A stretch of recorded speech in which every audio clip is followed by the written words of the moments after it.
Tension दादा आता कैसे है ये किसी को नहीं पता, मुझे आया था, मैं बता रहा हूं टेंशन आता कैसे है। एक दिन मैं रास्ते से जा रहा था, मैं मस्त मौला आदमी, मेरे को कोई टेंशन नहीं थी।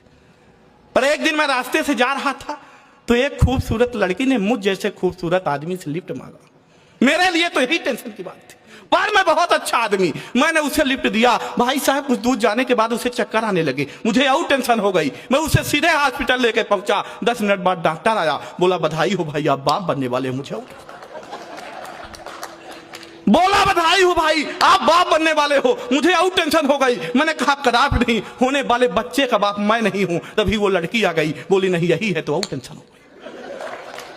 भाई साहब मेरा मेडिकल चेकअप कराया गया, रिपोर्ट ये आई मैं तो कभी बाप नहीं बन सकता। और टेंशन हो भाई।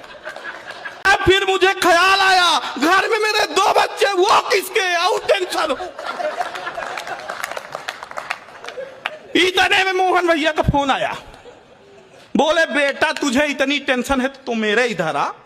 मैं इनके घर पहुंचने ही वाला था कि एक छोटे से बच्चे से पूछा मोहन जी के घर जानते हो? बोला हाँ यही बगल वाला, जहां से मियां बीवी की लड़ने की आवाज आ रही है। मैंने पूछा तुम उन्हीं के बेटे हो? बोला इसी बात पे तो अंदर झगड़ा चल रहा था। आओ टेंशन। मुझे एक दिन पुलिस ने पकड़ लिया, बोला तुम बिना हेलमेट के कहाँ जा रहे हो? मैंने कहा घर जा रहा हूँ। आपको क्या लग रहा है बिना हेलमेट के मैं दिल्ली निकल जाऊंगा? मेरा घर यहाँ पे है यार, मैं ज्यादा से ज्यादा 1 किलोमीटर उधर जाऊंगा या उधर जाऊंगा। बोलता सुनो फालतू बकवास मत करो, तुम्हारा चालान कटेगा।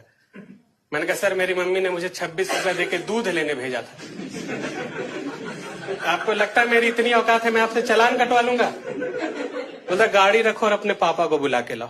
मैंने कहा सर मेरे पास 26 रुपया, पापा को तो 12 देके उधर नमक लाने भेजा।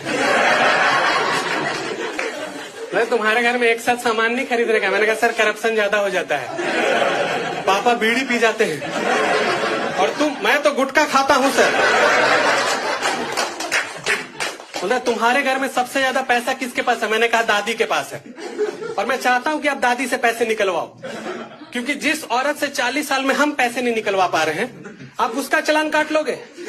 साला जिसका चालान 105 साल से खुद यमराज नहीं काट पा रहा है उनका चालान आप काट लोगे।